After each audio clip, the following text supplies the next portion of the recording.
penting nggak sih seorang istri punya penghasilan sendiri? Ya, selalu ada dua pendapat ya. Pendapat yang pertama yang mengatakan nggak perlu, nggak penting lah.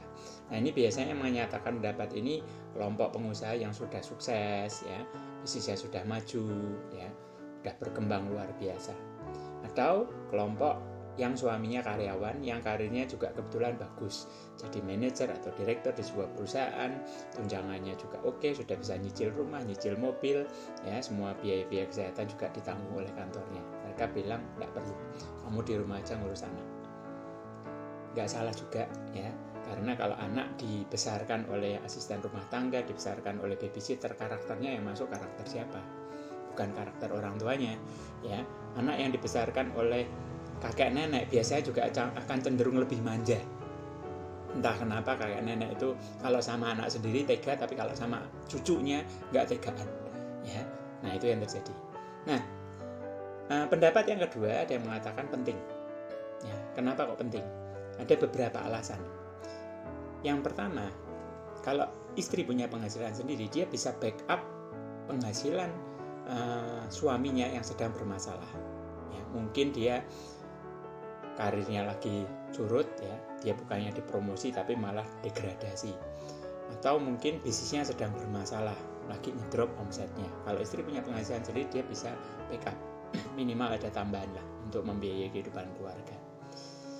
Yang kedua, dia bisa membantu orang tuanya dengan lebih bebas ya. Seandainya orang tuanya butuh biaya untuk berobat, untuk beli suplementasi, untuk jaga kesehatan, nah dia bisa memberikan dengan bebas karena itu hasil usahanya sendiri. Terus seandainya yang ketiga, dia punya adik yang masih kuliah dan masih butuh, sementara orang tuanya sudah pensiun ya. Nah, kalau si wanita ini punya penghasilan sendiri, dia akan lebih mudah untuk memberi ya. Kemudian mungkin juga si istri ini ingin beli baju atau make up ya. Nah, dia bisa beli sendiri kalau dia punya penghasilan sendiri ya. Dan yang kelima, betul-betul ini yang luar biasa penting ya, jaga-jaga. Seandainya bom waktu finansial terjadi di dalam keluarganya, seandainya amit-amit suaminya meninggal dunia, meninggal itu kan tanpa peringatan toh, nggak ada woro-woronya oh kapan meninggal, enggak ya. Nah, kalau ini terjadi, kalau istrinya tidak biasa punya penghasilan sendiri, tidak biasa produktif, nggak biasa jualan, nggak biasa bisnis, nah terus gimana? Biasanya hanya sosialita, konsumtif, gaul sana, gaul sini, arisan sana, arisan sini, bisa buang duit tapi nggak bisa menghasilkan duit. Itu stresnya luar biasa.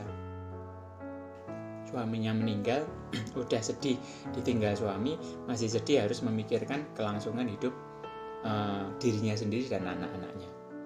Ada yang bilang gini, kan bisa nikah lagi.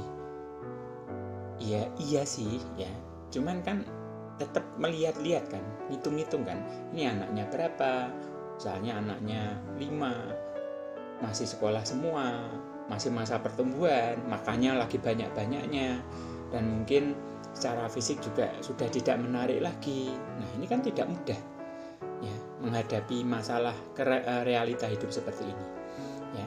Jadi kalau punya penghasilan sendiri, rasanya akan jauh lebih tenang gitu loh ya.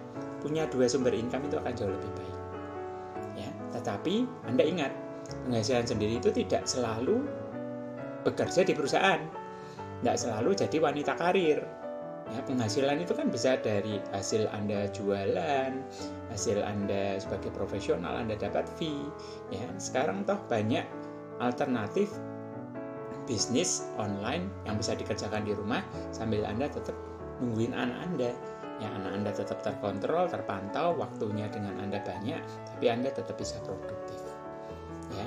Jadi yuk pikirkan yuk para ibu, punya penghasilan sendiri nggak salah kok, lakukan dari rumah, banyak caranya.